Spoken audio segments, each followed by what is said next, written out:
streets of Melrose Park to the trading floor of the Merc. He's fought for every dollar he's ever earned. And now, with personal liberty and our system of capitalism under assault in America, he's here to seize back our rights from the government with a cigar in one hand and a copy of the Declaration of Independence in the other.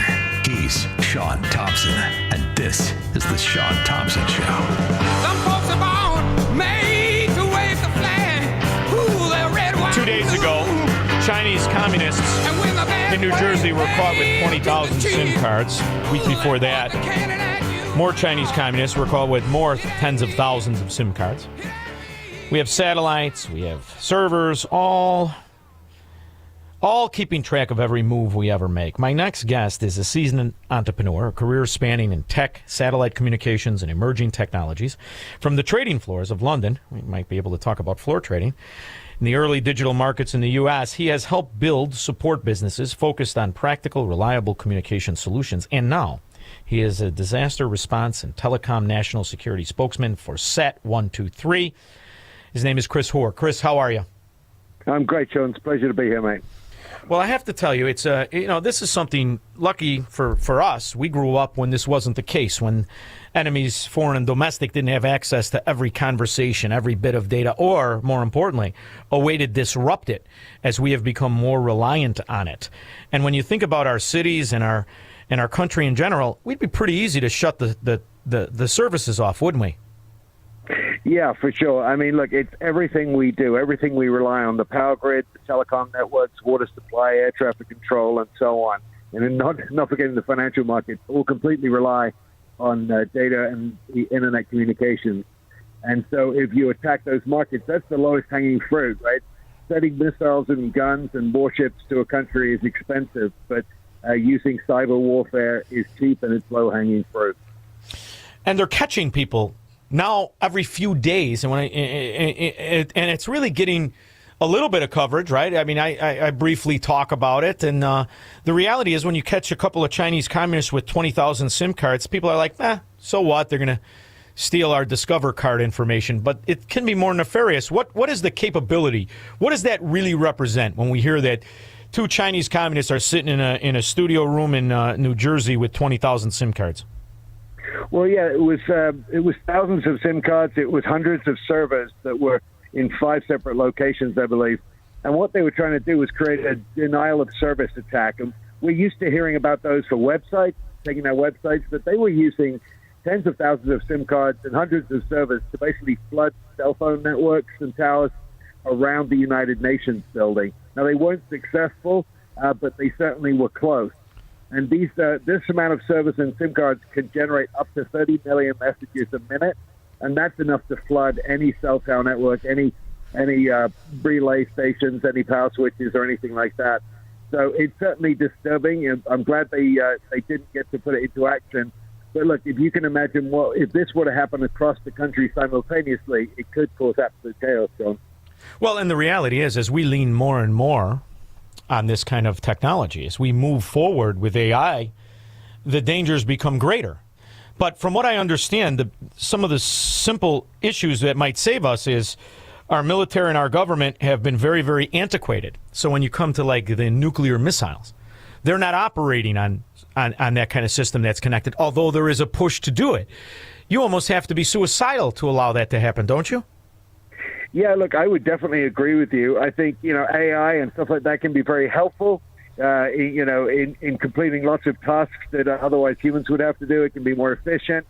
But, when it comes to putting it in charge of weapons and weapon systems, I think we need to be extremely careful because anything that's connected in that way is vulnerable, Sean. Yeah, well, Chris, when you grow up around Chicago Democrats, you really don't fear AI. It's the Chicago Democrats you got to be worried about. So I have a lot more faith in AI. But the hacking and the issue of it, it's always there, no matter how much we pretend we can guard it. And we have people like you and groups like yours that may be able to expose and crush it. But I have to ask you on a personal note, when you read, and I know you read everything, when you hear of the kind of president we had just a short time ago in Joe Biden, and you look at the systemic interwoven corruption of his brother and his son, and the Chinese communists, how they infiltrated Dianne Feinstein for 20 years. They had a spy as her chauffeur. They've got a Fang who looked like a rake to me, but she was good enough to bang Swalwell. And you look at the Chicago Democrats interwoven with China. I mean, it might not just be the fact that they could attack us from outside. They could attack us from inside. I mean, they've been buying our politicians for decades now. Why do you think it's really not mentioned to me, as somebody who grew up during the Cold War, as with the kind of high risk it really represents? I mean, in the Cold War, if you heard Russia was contributing to a congressman, that was game over. They were thrown out, and everybody could agree. Now Americans are kind of used to it, aren't they? Yeah, I think they are, and I think that's a real problem. You know, alongside that, where are we buying all of this equipment that we're all using, right? We're buying it from China. You know, if you buy a home security system and you've got these cameras around your house, the way you access that is from an app on your phone. And that's really useful, right? And it's helpful, and we all do it. But who do you think's providing that app? Very often it's the same people who are making the equipment. That's the Chinese. Right? So they are able to look at all the feeds that you're putting up from your cameras all around your house and everyone else's house. And it's not just that. It's like the cranes that we use at the port. These are coming from China. Control systems and control panels and switches used on our infrastructure. The Chinese have been caught putting back doors into all of those as well. So we've got to be worried about way too much these days, unfortunately, mate. If you wanted to clean it up, if you said, listen, I'm gonna call Chris, I'm gonna call his team, I'm gonna call other brilliant guys, and I want to sit everybody in a room, and I'm going to say, listen, I want you to Chinese proof every server. I want you to Chinese proof every financial vehicle in this country. I want you to do it, and how long will it take, and can it be done? I mean, unfortunately, you know, at this point, I don't think it can be done. The point is, whoever makes the equipment, if it's connected to the internet, then the Chinese, the Iranians, the North Koreans, you know, they can get access to it, and they can take it over. They can install malware. So this is something I've always, you know, you don't hear a lot about it, but to me, there's always an opportunity, even when there's silence among people in the know, and that is the internet itself. The internet itself, we can create another one. We can have an outernet. We can have an internet part 2. I mean, after all, drug dealers have been on the black or dark net, the dark web. So there is maybe the opportunity for America to get off the internet as it's known and create an entirely different network. After all, the one thing we know is that there's always opportunity among people that can do it. I mean, if Al Gore built this one, we can build the next one, can't we? You know, you definitely have a point. You know, there's a lot we can do and we could be doing. You know, the internet is, you know, a general term these days, I guess, but it is 50 years old. So anything that's 50 years old, everyone knows, especially criminals, know the vulnerabilities. Take it easy now, Chris. I could still fend off a couple of bikers. Now, let's not get crazy. Go ahead. Well, I'm 50 myself, mate, so I get that. But, no, I think, you know, one of the biggest problems that I see, Sean, honestly, is that we have too much centralization. Right, our power grid is pretty much centralized. We've got all our eggs in one basket. You know, companies keep all of their data in one data farm, one data center. You know, if we start to distribute that and have distributed data, then we're not reliant. We don't have a single point of failure, essentially. And I think this is one of the things we've got to be looking at. But certainly, yes, where there is a problem, there is opportunity. I totally agree with that. Well, one of the things I like about Elon Musk is not just the particularly curious way he speaks, which I find intoxicating, but he's quite brilliant. And he, as an individual, owns more satellites than any company or any country. In fact, more than all the countries combined.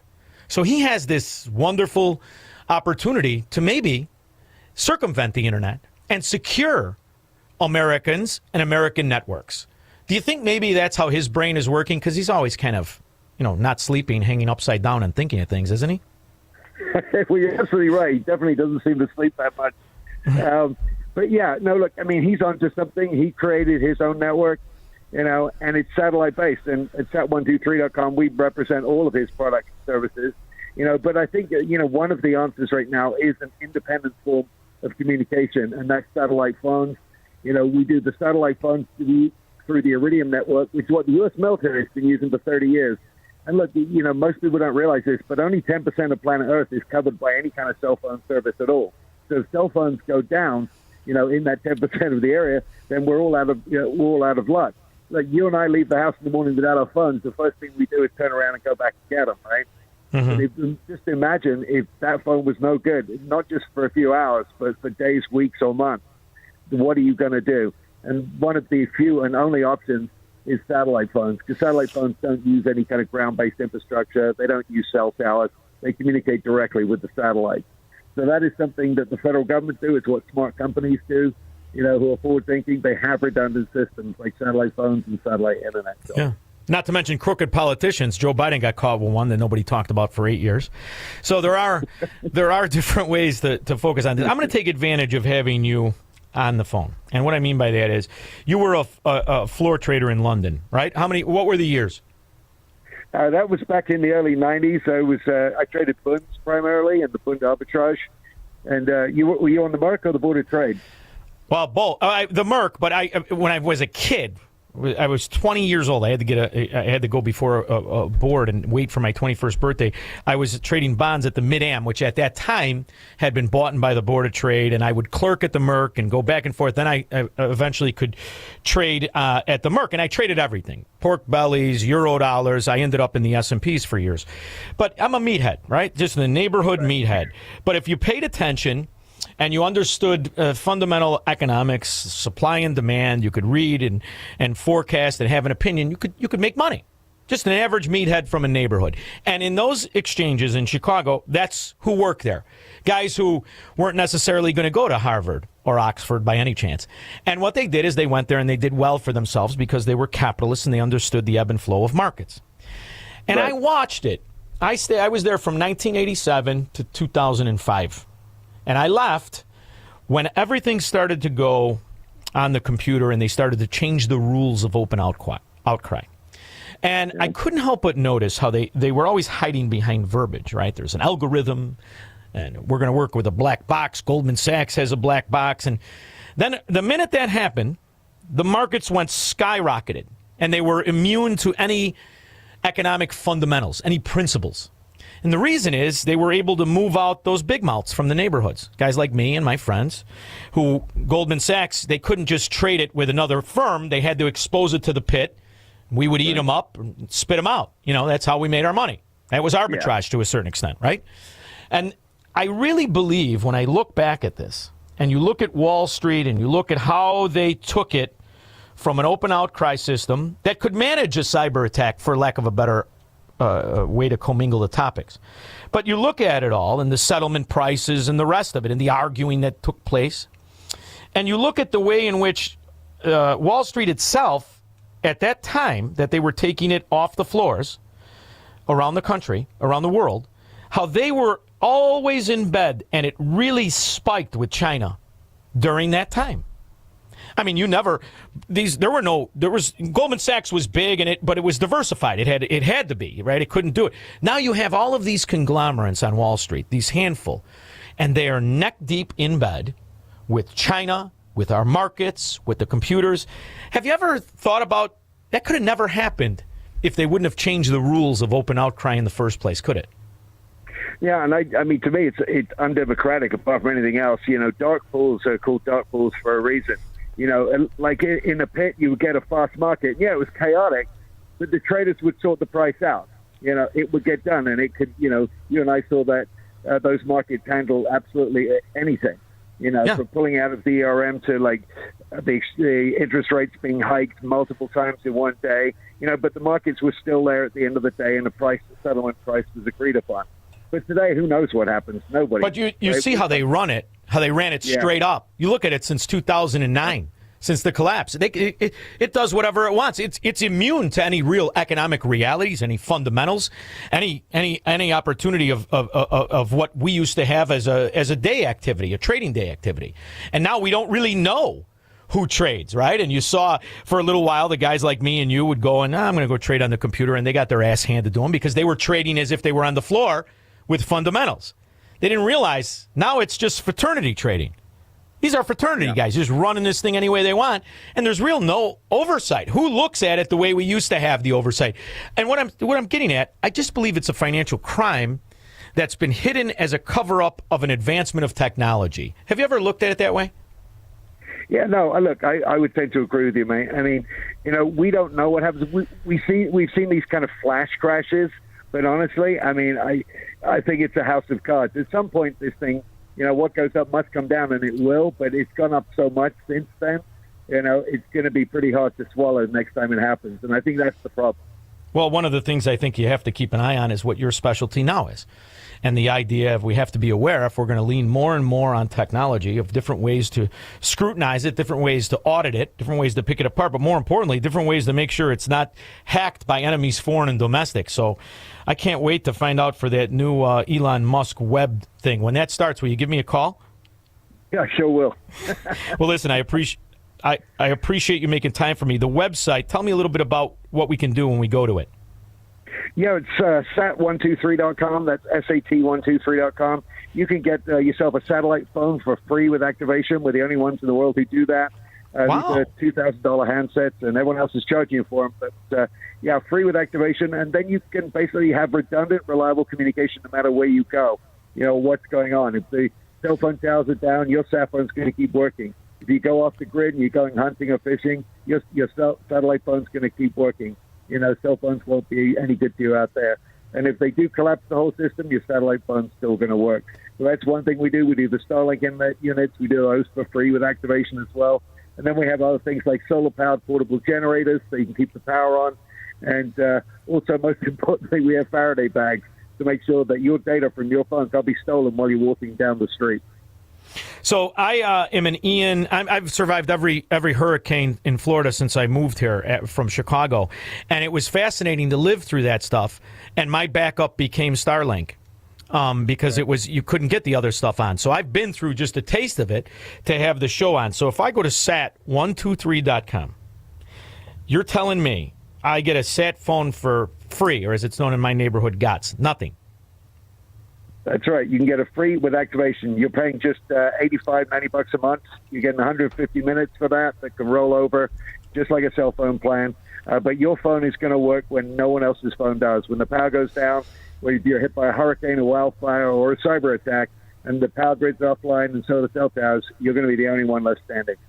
Well, this is absolutely fantastic, Chris. So it's going to be you that builds the new internet. I absolutely love it. Just go to SAT123. I'm proud to have you on, and I'm glad you did this for people to give them an alternative because, like you say, I really do. I believe at this point they're almost stupid if they don't take it down, right? Yeah, look, I would agree with you. It's too easy, and for a nation state that wants to disrupt this country, the communications network is their first port of call. Now, you should have made it so that if I hit a button, a little knife shoots out of the back so we could prep and communicate at the same time. But we'll start slow. You need any more ideas? You've got my number. You got anything you think we need to know about, please come on. In the meantime, we're going to keep an eye on www.sat123.com. Awesome, Sean. Thanks so much, mate. Thank you, Chris. We'll be back with your calls and comments. What if everything you've been told about government, healthcare, poverty, energy, and even science is a carefully constructed lie? In Sean Thompson's new book, What If It's All a Lie? Sean Thompson dismantles the myths at the core of modern America. This is the book the ruling class doesn't want you to read. And once you do, you won't see the world the same way again. Order your copy today at SeanThompsonShow.com.